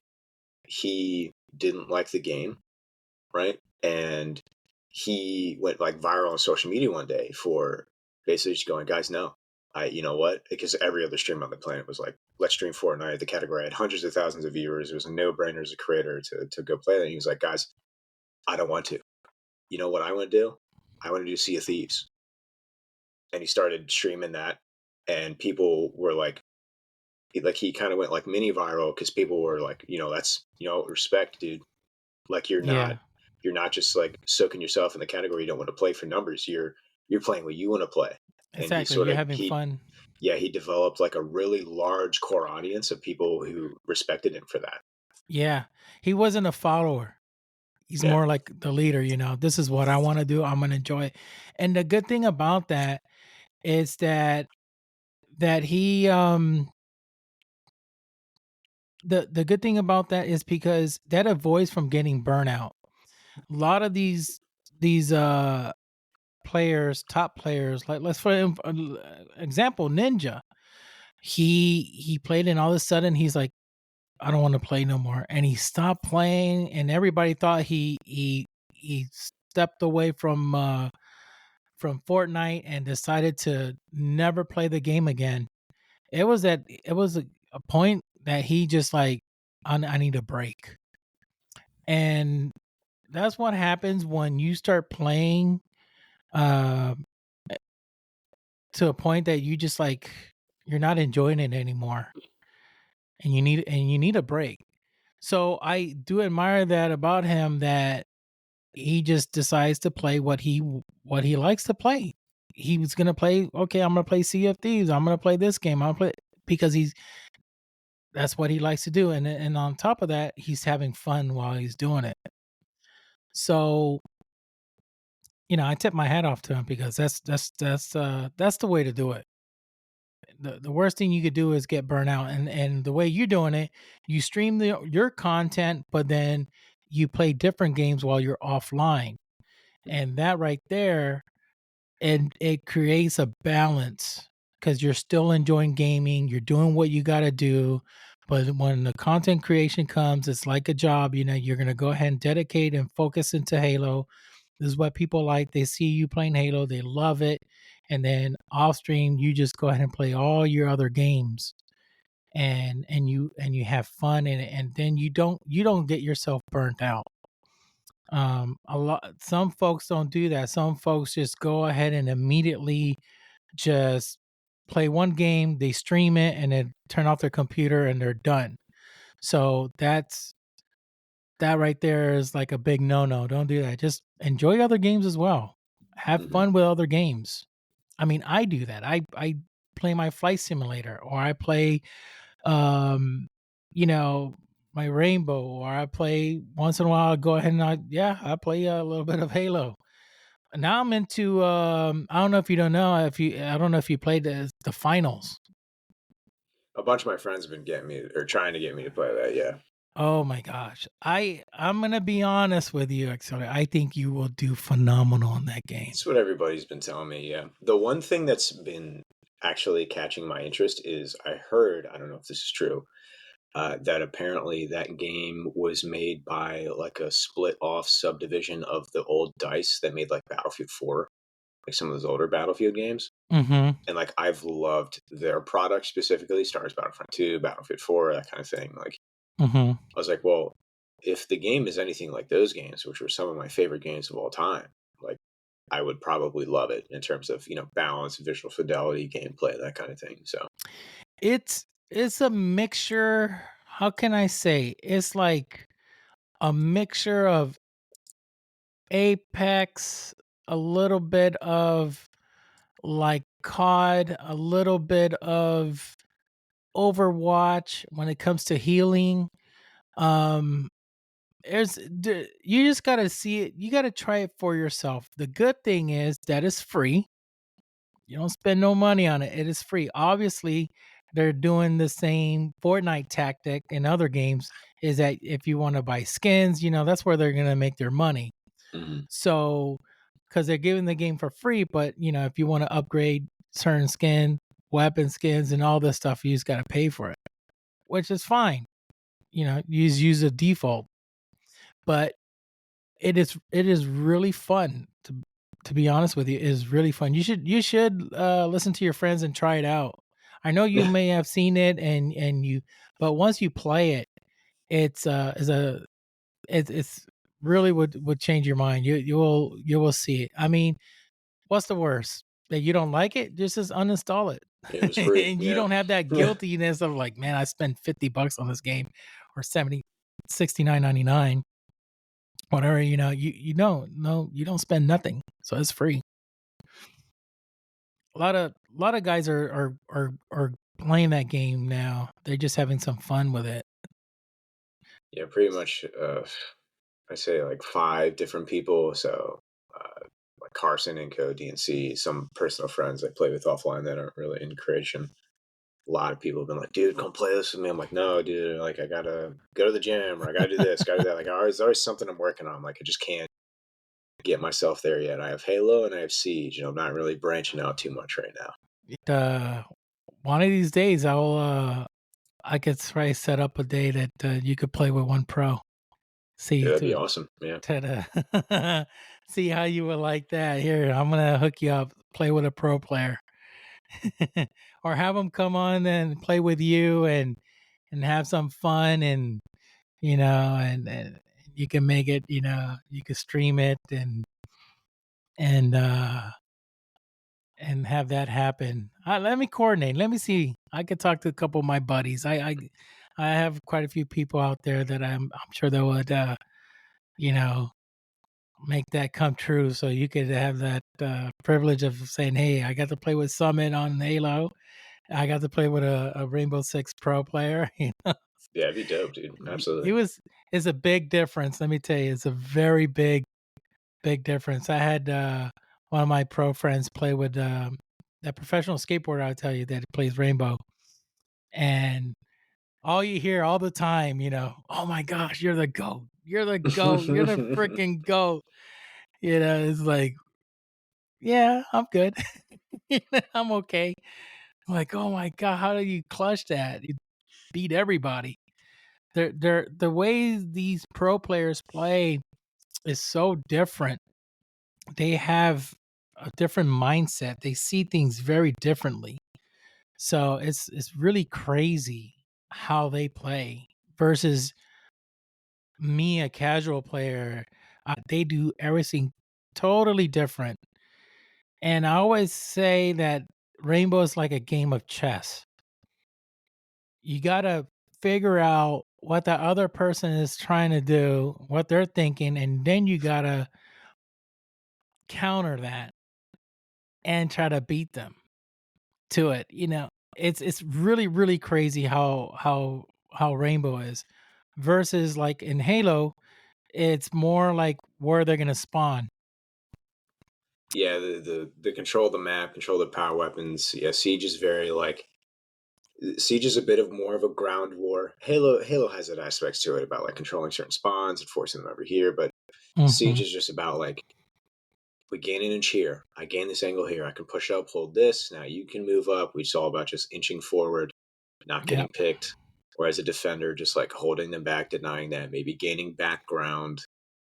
It's literally just a push for the bomb. It's a giant tug of war. It's really neat. It's really, yeah. I remember clutching around. I was in a 1v2 situation. I was by myself. All my teammates died. So I remember I was on I think it was Border, or what was it? I think it was Border. I forgot. So I was on the second floor, and I said, "Okay, these two guys are coming up to get me. I don't know where they're at. So let me jump downstairs and trick them."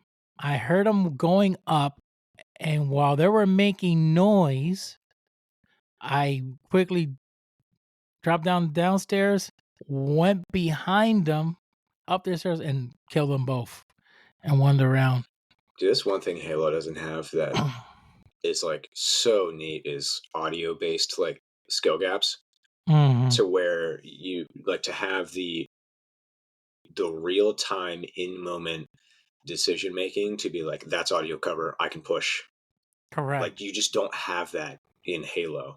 It's always something where I'm like, man, this game will never quite be as competitive as certain other titles on the market because you don't have those kind of like skills. It's all about the aim and the positioning and what you can control. There's no kind of like really smart split second like moments you have like that where oh, there's a ram going off in the room beside me. I can probably swing this guy. I get the jump on him. He can't hear me, or like I can get a plan off. There's a candela going off. It's going to cover the sound of the keyboard. Little moments like that where you just don't have any kind of audio based sort of skill floors or ceilings like you do in Siege. Yeah. I wish they, well, because Siege is very tactical, very tactical base. You gotta figure out. You just can't run and shoot in there because one bullet will kill you. Um, if they if they headshot you, versus Halo, you gotta keep on shooting at that person, destroy their shield, and then then kill them. Yeah, so it's Mm-hmm.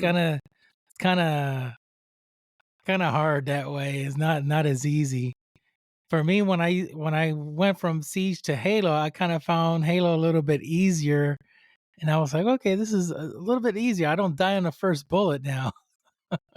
I don't die that quick on just a couple of headshots.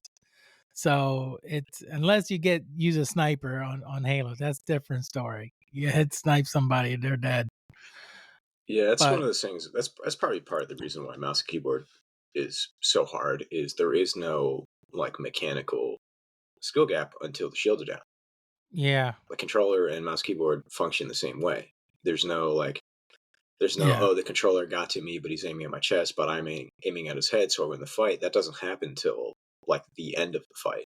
That's correct, why it's so hard to gain upper hands because like in Siege, mouse and keyboard just lays waste because you can flick, immediately get on the head, get the kill. Controller takes some time to get there. It's hard to line up. Your micro aim's not as precise.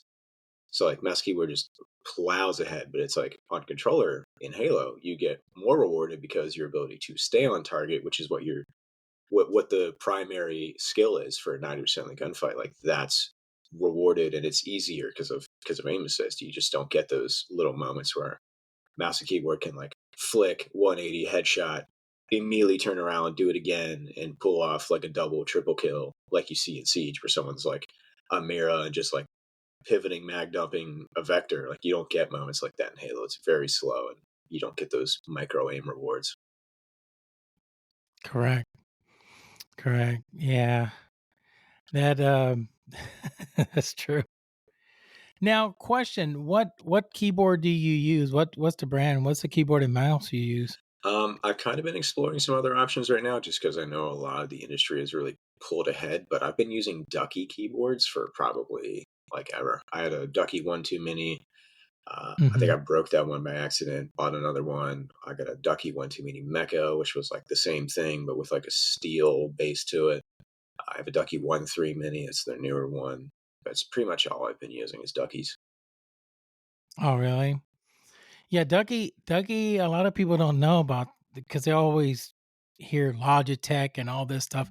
A Yeah, lot of they're these not like pros huge don't on the use. promos and yeah, they're harder Yeah, to get. Like you can't even buy them off their website. You have to go to like retailer websites. Yeah, yeah. A lot of folks think, oh no, Logitech or the Microsoft or this brand. I'm just like, the listen, the razors, pros. the Wootings. Yeah, Yeah, Wooding. That's another one. it's a really good Wooding. one That's a as of very late. A lot of people have been like, dude, try Wooting. Try. They got the yeah. Hall effect. Try Wooting. Like, I'll take a look at it. Yeah, Wooding is a lot of Siege pro players use Wooding. In Um, Siege, because I don't have anyone to ask. Can you? So I know Wooting has like the analog keys to where you can like kind of like half push them to go like half speed. Does that work in Siege? See, I don't know. I gotta Hmm. ask. I have to ask one of my buddies Because that know that was about that. originally Wooting's like claim to fame was they were taking digital movement, which is WASD, or like diagonal if you hold two of the keys, and they were Hmm. changing that to where if you push the key like a quarter of the way down, it would actuate and you would actually go like a quarter of the speed. So there were certain games where that was like really enticing because movement's a little more clunky. It's a little less precise on mouse and keyboard. But like, I don't think that Hmm. works. I've been told that does not work in Halo, but I'm like, I wonder if that works in Siege. And you can just kind of like, maybe your angle's like a little too wide, just kind of like skirt 1 pixel to the right. Like that's kind of hard to do. You got to kind of like shuffle it or like walk up against the wall to get like a really slow move. Like I wonder if that works. Yeah, I don't know. I would have to ask one of my buddies, or one of my friends I will introduce you to, and you could probably ask him the question because a lot of these guys, they use either Ducky or they'll use Wooding. Those are the two main uh keyboards these pro players use. Yeah. They it also comes with a mouse too. They use different types of mouse that names that you don't hear. See, a lot of these guys, obviously they're in partnership or they're sponsored by certain brands, so they'll say they'll use them or they'll use them while they're streaming. But when they're going to compete in lands, they use Wooding or they use Ducky.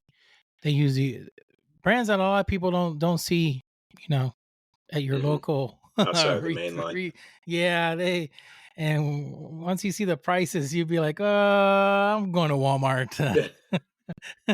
I'll go to Walmart. Let me go to GameStop or let me go here and It just makes sense buy. in a way because those like lesser known companies that aren't quite as big as like the mega monoliths, Corsair, Logitech, Razer, that kind of thing. Hmm.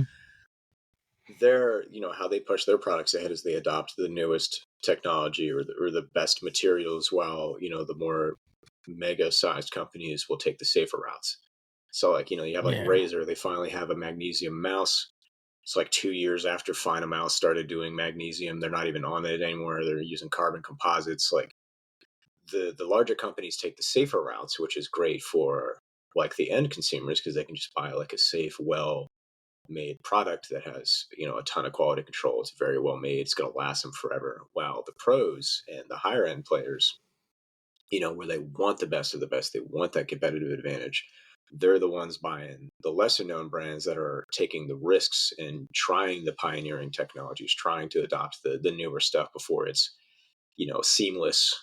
And if sometimes you get rewarded, you have like, I remember back when the Starlights came out, it was the first mouse that was like full sized but not cut down to have like enormous holes in it. It was just the normal hexagon style cuttings.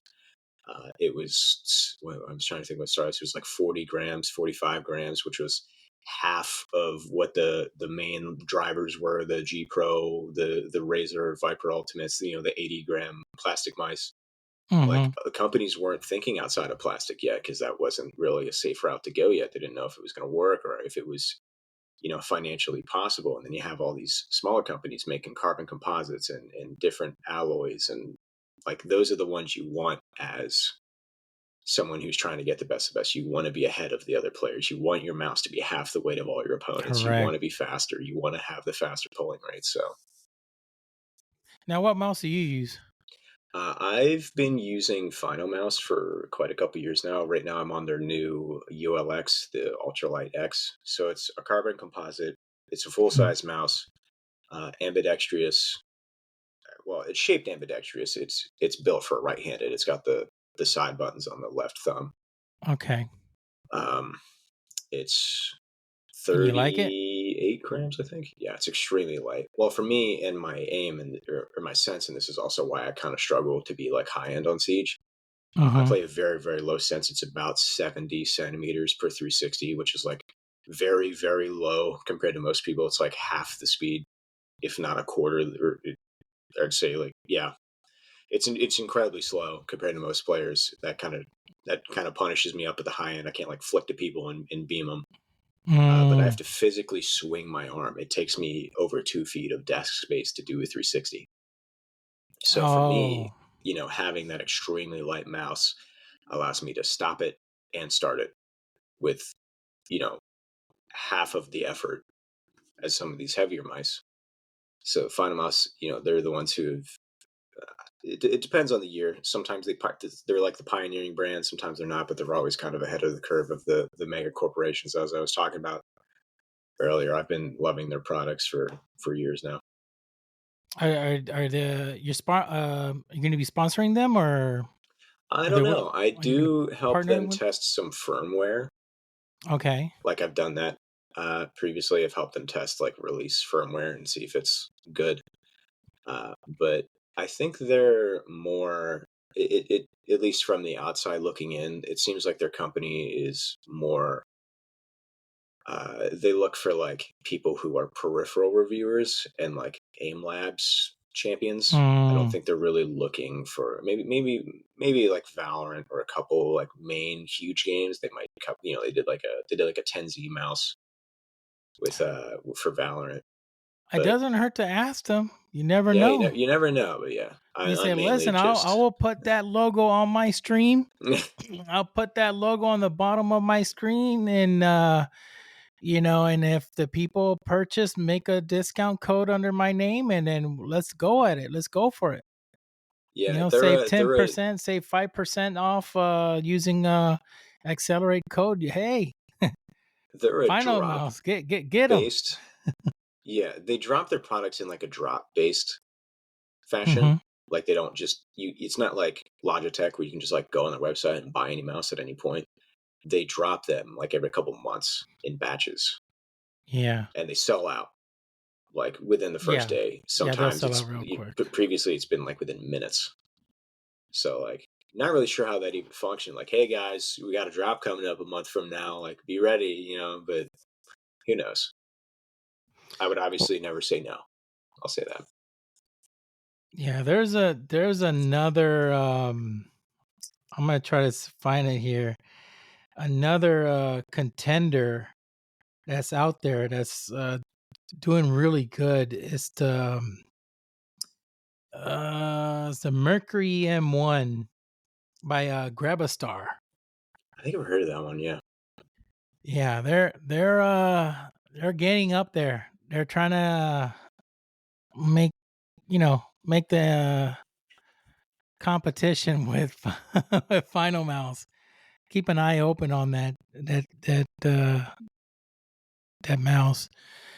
But if you're working with Final Mouse, that's a good thing. I mean, I hope they work a deal with you and you be part of that team, and you could be sponsoring them, because that'll be phenomenal. Because I know a lot, almost every day when you're streaming, people ask, "What are you using?"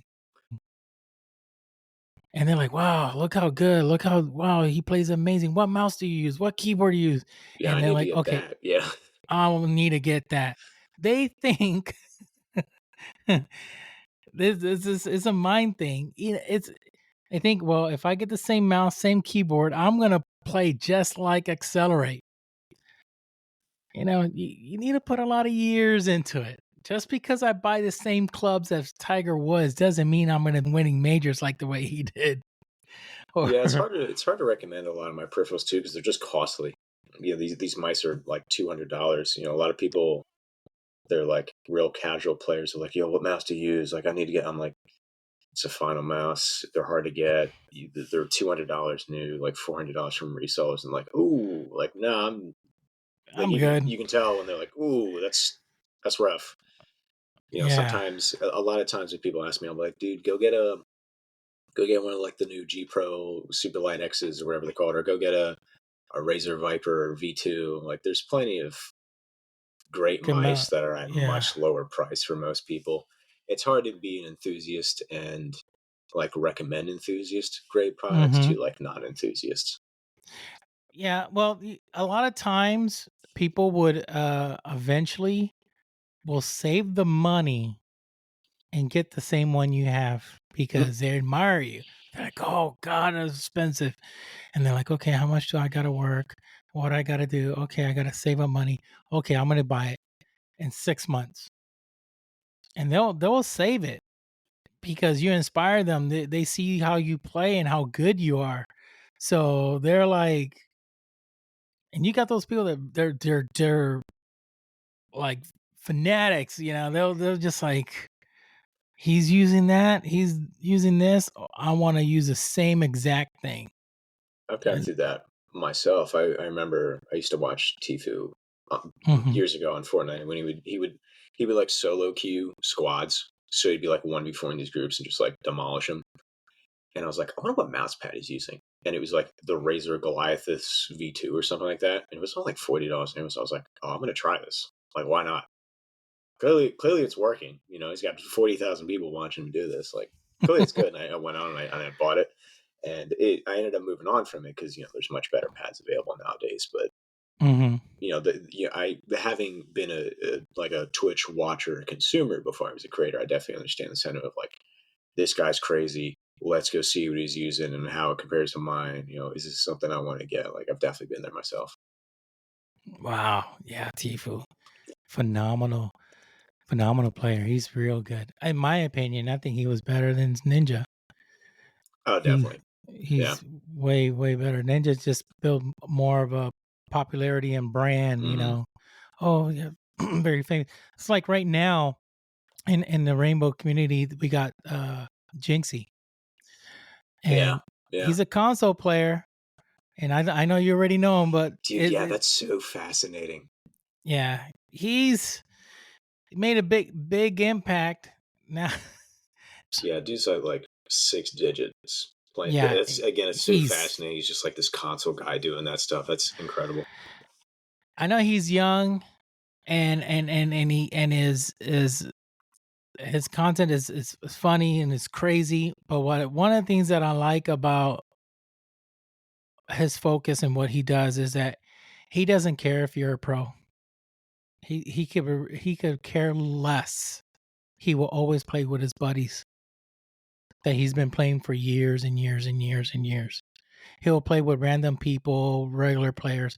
Yes, he's doing these 1v1s with popular streamers, big well-known streamers. I think those are mainly requests and there's marketing involved just to do those. But at the end of the day, he's having fun with his friends. That's all he does. Yeah, just out of curiosity to like dig into his content more, I went. I think the YouTube algorithm has been kind of skewing my stuff for Siege a little more because I made the mistake of going on my main account and looking up this Shield rework. So now like Siege videos are popping up in my account after like one video, and one of them was Jinxie, and he was going like quote unquote undercover in gold lobbies, and just like the general content he was making out of these like lobbies of people barely talking or like dads like really poorly swinging corners or just like standing still, waiting for people to swing him. Like he genuinely turns everything into like amazingly entertaining content. Oh yeah. Yeah, I said to myself even way before when I started streaming, I wanted to do something crazy like him, like just become like a character, funny character, a Jim Carrey character. Um because that's what's going to draw attention. I just didn't have the time to invest and do, the makeup or whatever, put on a wig like Dr. Disrespect does. So I wanted to do that was my focus, my goal in the beginning when I just got the PC, got this, but my wife, being married is really tough. So it's like you're trying to stream and your wife comes home or whatever and hey, honey, they want dedication, they want time. So it was like remotely impossible for me. So I see the way he did it and I said, that's perfect. He's gonna win it. He's gonna do it. And what actually really boosted him up was TikTok videos of him kicking the, the camera when he got upset Oh, and dude, people just yeah. find it. And right now his fans are so loyal to him and they will go into another person that he's 1v1. Let's say he's doing a 1v1 versus a pro. And I mod for a lot of these pro players on Rainbow. And they'll hop over and they say, you're trash. You're a piece of junk. You're no good. I'm like, dude, do you know who you're calling trash? This is a pro player for, team so and so, Like this and guy's you're paid calling to him. play. Yeah. Oh, Jinx, he is better than you. You're a joke. You're trash." And I'm like, Dude, Twitch is so funny. it is very funny. So I'll like start laughing. I can't believe it. This guy saying Jinxie, the console player, is better than this pro player. But I respect the fact that they're so loyal to him. They love him no matter what. They'll see the greatness in him and they'll say that he's the best player, Rainbow Six player in the world. They're saying he's better than Shaiko. Shaiko is the number one player right now in the world. Worldwide, he's like the most feared. He's phenomenal. So they will say, no, he's better than him. He's better than Bolo. He's better than we're like, okay. You truly really love the guy. It's good. Shout out to you, you love him. So it's really neat how he changed it and how he went about of helping out Siege because Siege was about to go down. I kind of like wish he would probably like play he does once in a blue moon play different games. Very once in a blue moon he'll play something else and he'll stream it. But it would be really cool if one day he just like, okay, I'm gonna try out Halo. That'd be neat, yeah. That would be really, really neat. Oh, I think it'd be fun to see him interact with like how skewed the matchmaking can be. How like you'll get like the dads in your lobbies going like 4-20. Like that'd be fascinating to watch him play off of that. Yeah. I think that would be really cool. I'm sure he would play with somebody that's probably a pro player or somebody well known, or probably play with you. Hey, you never know. And go about and trying that out like the way you did with Summit. That'll be fun. So, XLR, what's in the plans for the future? This is just Halo content, or is there anything new you having for your content? This year I'm kind of focusing on covering my week round again, like kind of preparing for the next launch and the next burst. I'm really trying to get into YouTube a lot more. I'm already there. Like I'm a YouTube partner. I have a couple thousand subs, but I could definitely take it farther. It's like my smallest platform, which statistically YouTube is usually like the biggest platform for most creators. If you look at like Ninja, he's the king of Twitch, or at least was at some point. Yeah, he's got now 16 million followers or something. But if you go to his YouTube, he's got like 20 million. And that's true for most creators. Is their YouTube, even if that's not the main platform, is usually much larger. So for me, my YouTube being like a third of the size of my other platforms, that's kind of the big one for me. Like there's my opportunity for growth. So that's kind of like getting different videos idea. My stuff's always been catered to performance and kind of doing the tests and figuring things out about the game and how to run it that the creators aren't really going for. Like maybe a couple are. But other than that, just really kind of maintaining sustained core growth until the next game. Yeah, nothing much like the game itself. Nothing much is really changing you're just in my department. Yeah, I'm on already the doing standby. pretty well, like on all fronts, other than maybe the YouTube. But even then, like it's doing pretty decently. Like I don't really see the need to do any kind of drastic changes.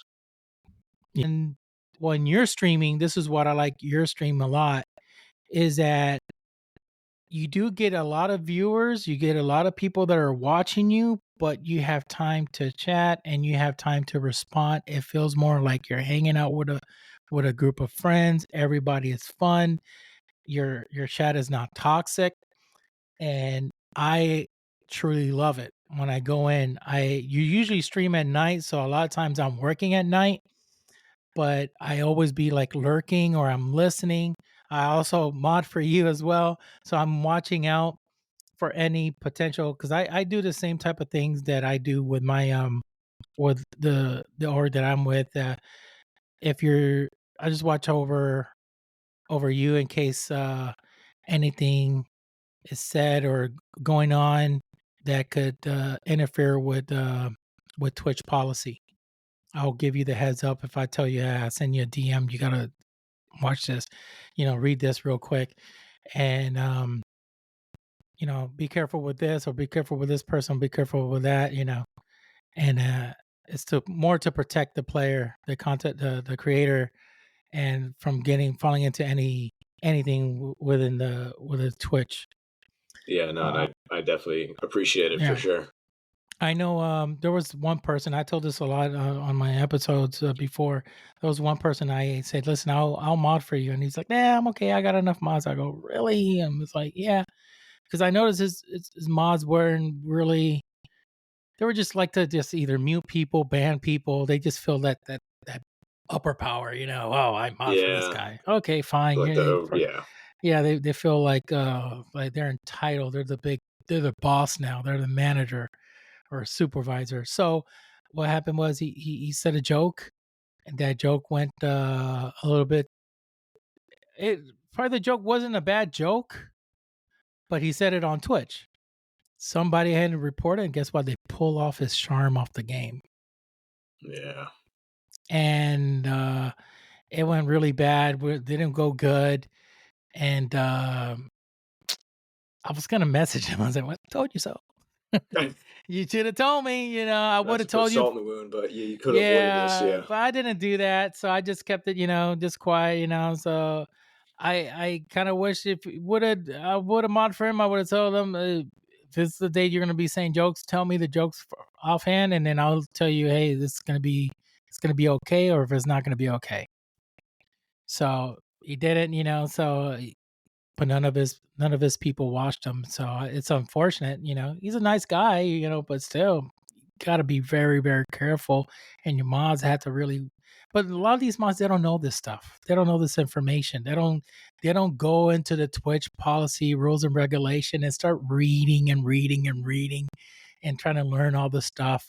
So it's a they don't do that. So yeah, it's crazy. So I kind of like that's one of the things I like about your channel, your chat. You have a really good chat. I always say the chat is basically a reflection of the streamer. yeah. No, It I've is I've what been very vocal about that before. Like, if you're a negative streamer, you're going to harbor the negative people, negative and if you're people. a very positive streamer, you're going to harbor the positive people. That is And like it's 100%. yeah, it's always been a big blessing of mine. Is like my streams are usually very very chill, and it doesn't really attract those kind of people.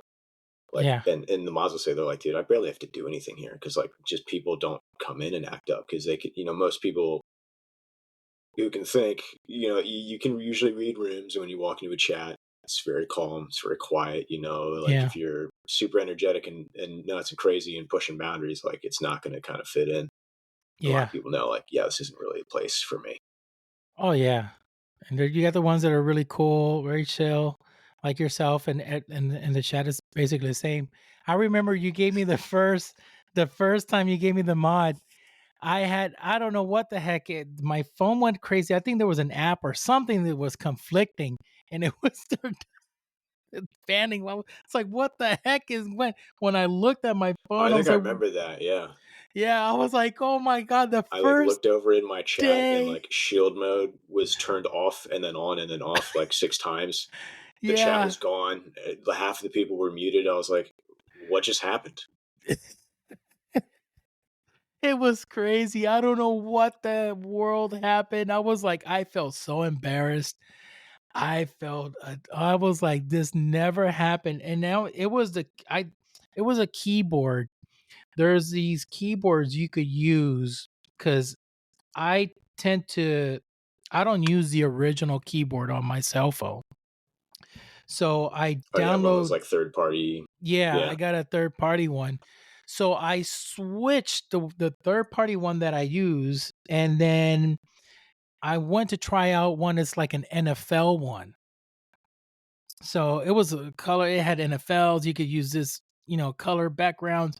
So I went to try that one. That one that's what was screwing everything up. I uninstalled that sucker that same night. And I felt so bad. And you were telling me, yeah, you muted half of everybody. Is like you gave me mod the same day. I was like, oh, I felt so embarrassed. But thank God that got resolved because I felt bad. Yeah, no. Well, because I know you mod for like all the other people, so like I Yeah. trusted you pretty well. I was like, okay, like clearly an accident. Yeah, that If was I had like not known that, I'd probably be like, okay, we're gonna yeah, you're we're done. gonna talk about this. Yeah, but Yeah, you're done. But don't go probably once pushing you saw the buttons. Yeah, shield was going off and on, and it's like, wait 1 second, is this guy playing around or, you would kind of would think that, like some dude's butt and dialing like the mod yeah, keyboard. Yeah, something is going on, but no, it was just going wacky. So highly recommend people don't be very careful with third party software you download on your phones. It could interfere with other applications, so just be very careful. yeah. I remember in the moment going like, I don't know how to stop him from doing this, so I just like immediately I just popped open. I have like a like a bookmark to attack like to get into the Yeah. roles of Twitch. I merely just went in there, removed all your roles. It's like I'm gonna DM him. I don't even know, like, because I assumed you weren't even like there, or like No, I was, maybe I don't like know. a child of some kind got the phone or something. Like I didn't. I assumed Yeah. something was happening S- that shouldn't have. Like you weren't just like pushing buttons. Yeah. I was like, I'm just gonna take it, and then when I figure out when he messages me back and we figure out what is going on, Yeah, like that was it. I'll give him back the mob. I was like, yeah, what is going on? Yeah, that's what basically happened. So I went back with um with my original one that I always use, and I'm because it was going crazy. I use a different brand. It's really neat. So yeah. Oh, that's funny. Times to remember. Well, accelerate. Think this is that time we passed some time here talking, and I want to thank you so much for coming on the show. Is a true honor, and and I know it won't be the first nor the last. So uh, at this moment, I give everybody that time, a minute on the platform. Go, you're going to be on stage, so tell everybody where to find you, where the links, your pages, everywhere, YouTube channels, everything. The stage is yours. Yeah, you can find me on Twitter, Twitch, and YouTube. Those are my main XLR8 underscore live for Twitter. Just search up Accelerate on Twitch or YouTube. My main thing in Halo is I teach, I educate. I love to talk about things and trial and error. If anybody listening hasn't tried Halo and they want to get into it, feel free to hit me up. I can help you with your settings, help you with peripherals, help you with whatever you need. I'm just here to make sure that everyone can play their best and has a fun time doing it. So, Okay. Fun, guys. Remember, it's Accelerate XLR and the number 8. Okay, that's his gamer tag, and you will enjoy his content on Twitch. He's phenomenal, so please drop him a follow, even on Twitter or /X, whatever you call it, and he will post his stuff, and you will enjoy it. Trust me, you'll like it. A very chill guy. You'll love his community, his chat. It's phenomenal, really good, friendly atmosphere, good people, and you will see me in there from time to time when I can. So yes, please drop them a follow. Well, folks, thank you so much. God bless you. Till next time, peace. um,